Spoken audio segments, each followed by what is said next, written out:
15 heures sur Télé Djibouti. Merci de nous rejoindre pour cette nouvelle édition. Voici les titres qui vous seront développés. La Banque pour le commerce et l'industrie de la mer Rouge, la BCMR, rencontre l'énergie entrepreneuriale de la ville de l'Unité. Et à Gaza, les familles affamées dénoncent l'insuffisance de l'aide alimentaire. Voilà pour les titres, bonjour à tous. Le président de la République, président en exercice de l'IGAD, Ismaël Omar Guelleh, a quitté le pays aujourd'hui en début d'après-midi à destination de la ville de Kampala, la capitale ougandaise, où il prendra part à un sommet de l'organisation régionale. L'ordre du jour de ce sommet de l'IGAD est dédié à une double thématique, la crise soudanaise et le récent différend entre l'Éthiopie et la Somalie. En ce qui concerne le problème soudanais, ce sommet de l'IGAD mettra essentiellement l'accent sur les voies et moyens visant à reconnecter ce pays frère avec la paix, la sécurité et la stabilité. Et quant au second sujet à l'ordre du jour de ce sommet de l'IGAD, il porte sur le différend récent entre la Somalie et l'Éthiopie suite à la réalisation en début du mois en cours d'un mémorandum d'entente entre l'Éthiopie et le Somaliland. Outre cette réunion de l'organisation régionale, le président Guelleh prendra part également à Kampala à un sommet conjoint de l'IGAD et du mouvement des pays non alignés. Et comme à l'accoutumée, le président de la République mettra à profit ce déplacement en Ouganda pour s'entretenir en marge avec les principaux dirigeants du pays hôte, dont le président Yoweri Museveni. Il s'entretiendra également en marge avec plusieurs de ses homologues chefs d'État et de gouvernement de pays de l'IGAD et du mouvement des pays non alignés. Dans l'actualité également, la délégation conduite par l'honorable Abdelkader Cheikh Ali, accompagnée d'Amina Hassan Aden, ministre de la Femme et du Développement des droits de l'homme par intérim, ainsi que des membres du comité des droits de l'homme, de la justice et des responsables d'ONG, a effectué dans l'après-midi d'hier une visite au siège de l'Union nationale des femmes djiboutiennes. Cette rencontre a été présidée par la secrétaire générale de l'UNFD, Fatouma Moussa, et a vu la participation de la vice-présidente de l'Assemblée, l'honorable Safia Elmi, la maire adjointe de la ville de Djibouti, des femmes parlementaires djiboutiennes. Et cette rencontre a permis de mettre en évidence les rôles et missions essentielles de l'UNFD. La secrétaire générale de l'UNFD a rappelé l'évolution de cette ONG, donc la première de la République depuis sa création, et a depuis l'accession de notre pays à l'indépendance œuvré dans des missions d'aide et de développement destinées essentiellement à la société civile et plus particulièrement aux femmes et aux jeunes filles parmi ces multiples missions. De son côté, la ministre de la Femme et du Développement des droits de l'homme par intérim a remercié les membres de l'UNFD pour l'accueil chaleureux à son égard et pour les femmes djiboutiennes.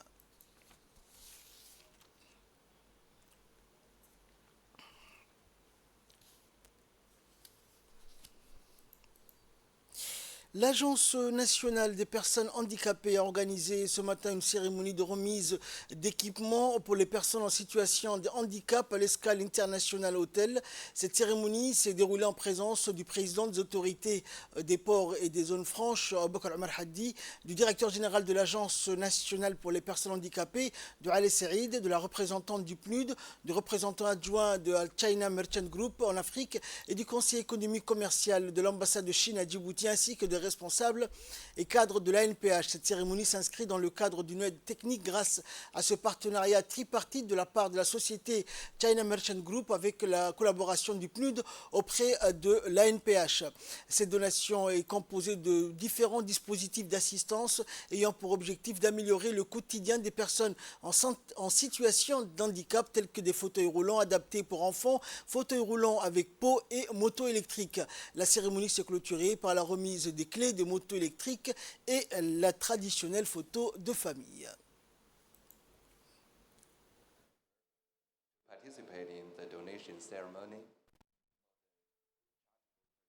À Djibouti et du représentant de la China Merchant Group.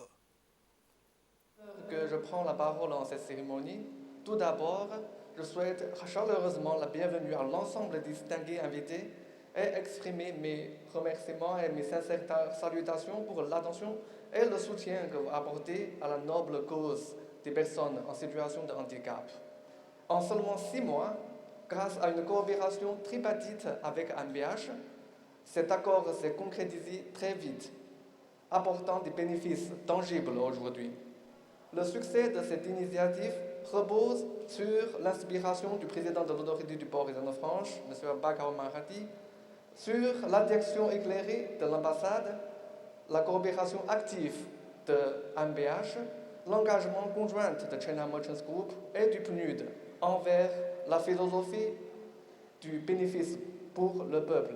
Également sur l'expertise approfondie du PNUD dans la promotion du développement durable et la construction de capacités, ainsi que la coordination étroite de toute l'équipe impliquée.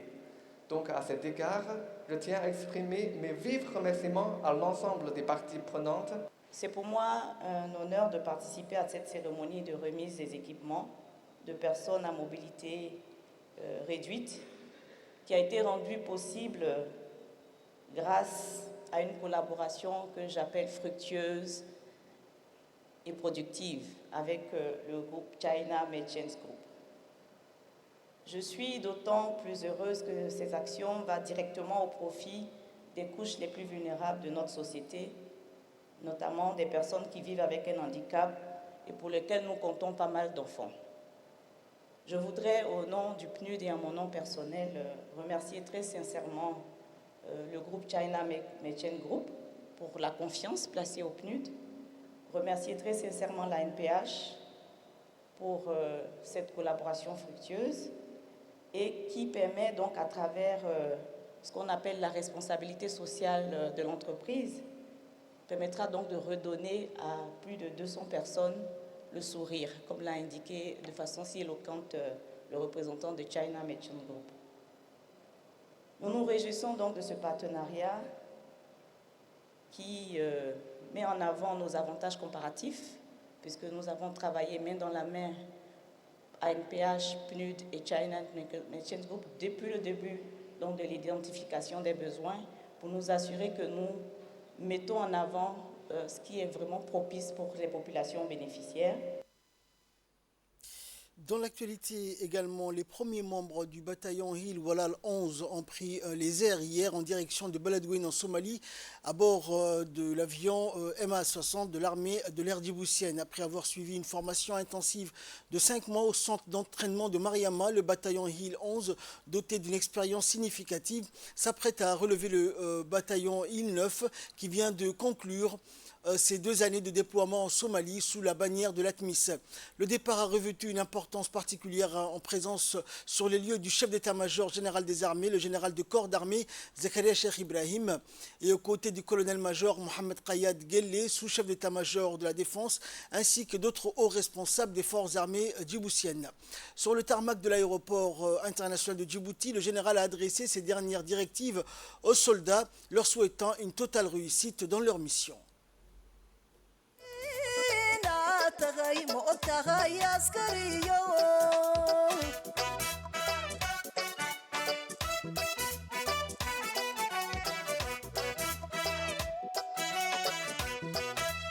adduunyada dhammaanteed udubkoodii baato adduunyada dhammaanteed udubkoodii baato haddaan arme jirin odayada gaboobiyo ubadkiyo haweenkiyo oryuguma seexdeen.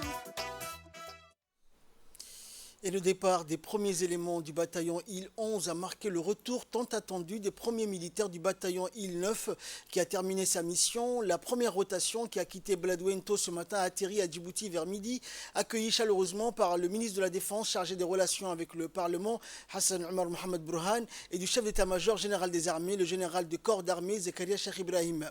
L'atmosphère était empreinte de joie et de reconnaissance alors que ces héros revenaient au pays. Les autorités présentes ont salué leur dévouement et leur sacrifice, soulignant l'importance de leur mission et leur contribution à la sécurité régionale.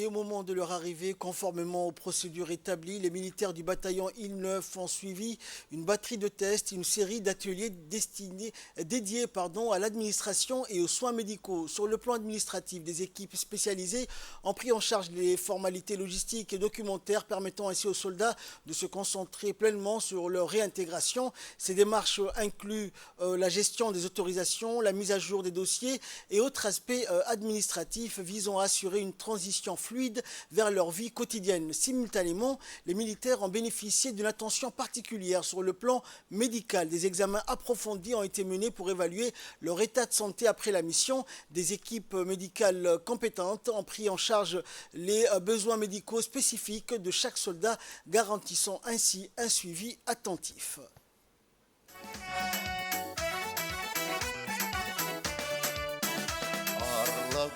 gam'aanahay tiir la iirkadaanahay adiga hadantaanahay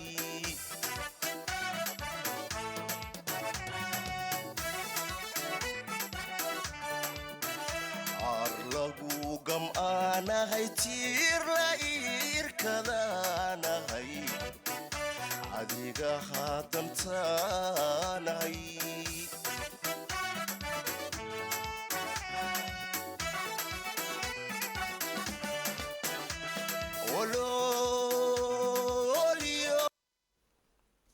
Et enfin, la clôture de la cérémonie s'est déroulée de manière festive et culturelle, mettant en lumière une prestation remarquable du groupe folklorique Harbi de l'armée djiboutienne. Ces festivités colorées et rythmées étaient spécifiquement dédiées au retour des militaires du bataillon IL-9, ajoutant une dimension particulière à l'événement. Regardez.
En l'actualité nationale toujours, l'école internationale de perfectionnement à la pratique de la police judiciaire a abrité hier une cérémonie de remise officielle d'un laboratoire numérique de pointe offert gracieusement par le gouvernement de la République populaire de Chine à la gendarmerie nationale. On prépare à cette cérémonie l'ambassadeur de la République de Chine à Djibouti, du colonel Zakaria Hassan Aden, chef d'état-major de la gendarmerie nationale, et du colonel attaché de défense de l'ambassade de la République populaire de Chine à Djibouti et d'officiers supérieurs de la gendarmerie. Le chef d'état-major a d'abord accueilli l'ambassadeur au salon VIP où ils se sont entretenus brièvement avant de procéder à l'inspection des équipements du laboratoire numérique et des personnels de la gendarmerie nationale formés à l'utilisation de ces équipements. Au cours de la cérémonie, l'ambassadeur de la République populaire de Chine à Djibouti et le chef d'état-major de la gendarmerie nationale ont paraphé les documents de réception du dit laboratoire. Et le diplomate chinois a souligné l'importance de la coopération technologique entre les deux nations et l'engagement continu de la Chine envers le renforcement des capacités de sécurité de Djibouti. Il a également exprimé sa confiance dans le fait que ce laboratoire numérique contribuera de manière significative aux efforts de la gendarmerie djiboutienne dans la lutte contre la criminalité et la prévention de la sécurité nationale.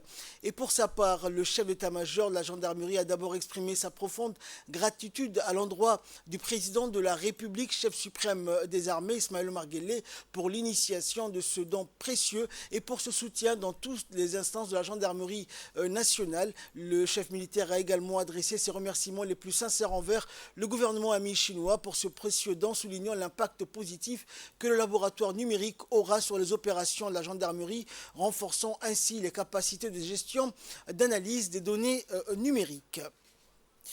Sous la présidence du préfet de la région de Tadjoura, Mohamed Abbas, s'est tenue une réunion de travail qui a eu lieu à la salle de réunion de la préfecture. Et cette réunion s'est tenue en présence du président du conseil régional, Omar Hussein. Et cette réunion a regroupé tous les responsables des services déconcentrés de Tadjoura. Néanmoins, ce dernier consistait à présenter le rapport annuel de l'année 2023. Chaque responsable du service respectif a présenté à tour de rôle ses activités réalisées au cours de l'année 2023 et les perspectives, donc les services déconcentrés de la région de Tadjoura pour la présentation du bilan du travail de l'année écoulée. Chaque service a présenté ses documents et son rapport. Une réunion riche donc en échanges entre les différents services et des questions pertinentes et des échanges fructueux donc a été exposé. Le préfet de la région de Tadjoura et le président du conseil régional ont mis quant à eux l'accent sur les procédures et afin donc de répondre au développement de la région de Tadjoura.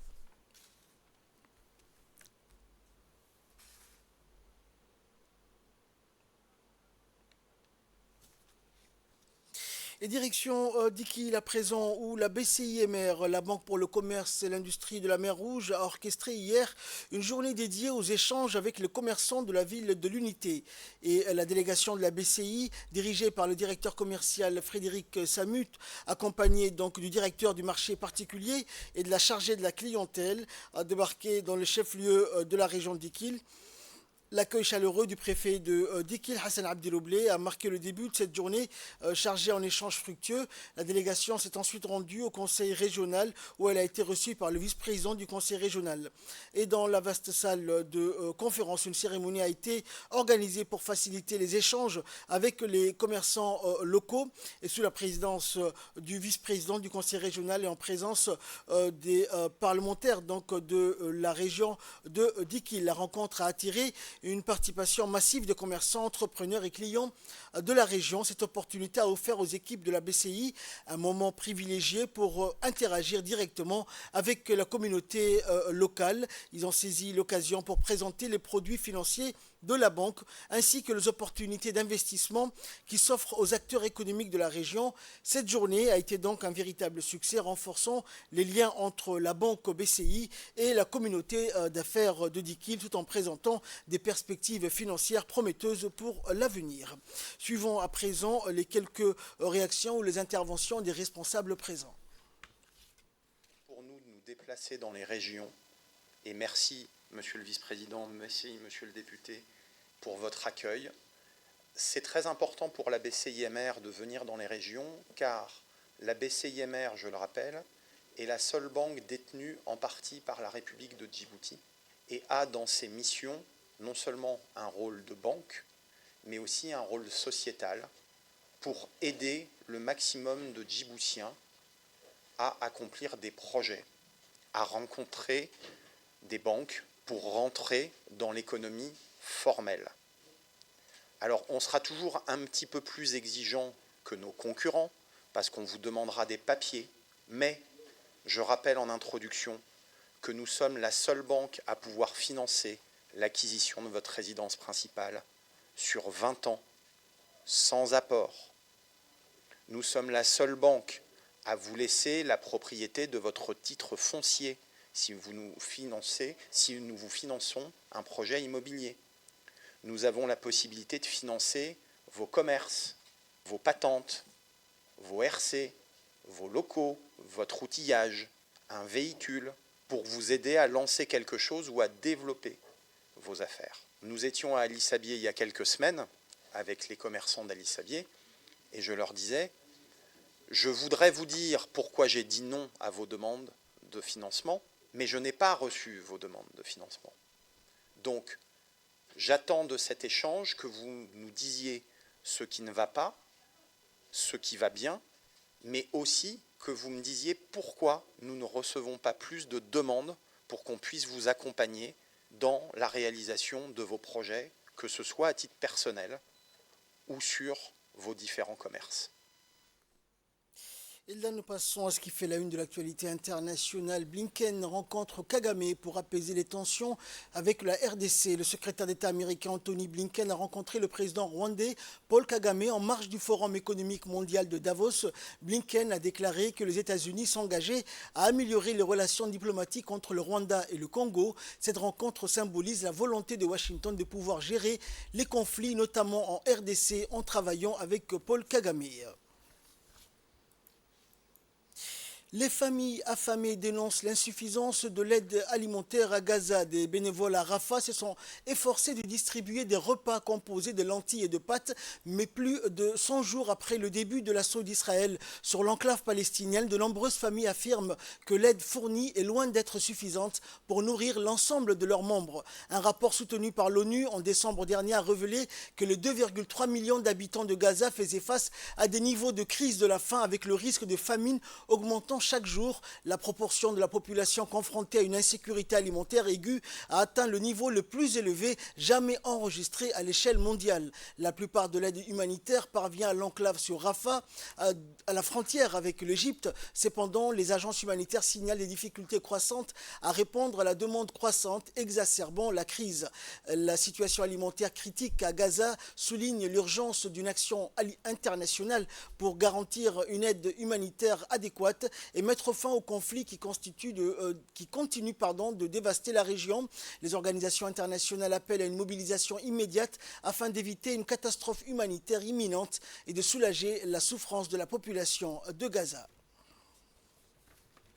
Et nous terminons en sport. Les résultats de la Coupe d'Afrique des Nations des derniers matchs. Au terme d'un match sans spectacle, le Burkina Faso a fini par arracher la victoire grâce à un penalty dans les dernières minutes contre la Mauritanie lors de son premier match dans le groupe D. Les Mourabitounes se sont pourtant montrés plus dangereux que les étalons. Après avoir participé à la Coupe du Monde 2022, les Tunisiens ont connu une petite douche froide en manquant leur entrée en lice contre des surprenants Namibiens hier 1-0. Et au terme d'un match engagé et intense, le Mali, qui a longtemps buté sur le Coréa sud-africain, a fait la différence en seconde période. Une précieuse victoire 2-0 qui permet aux Aigles de s'emparer de la première place de la poule E après la défaite surprise de la Tunisie face à la Namibie 1-0. C'est ainsi que prend fin cette édition. Merci à vous de nous avoir suivis. Excellent suite de programme sur Télé Djibouti.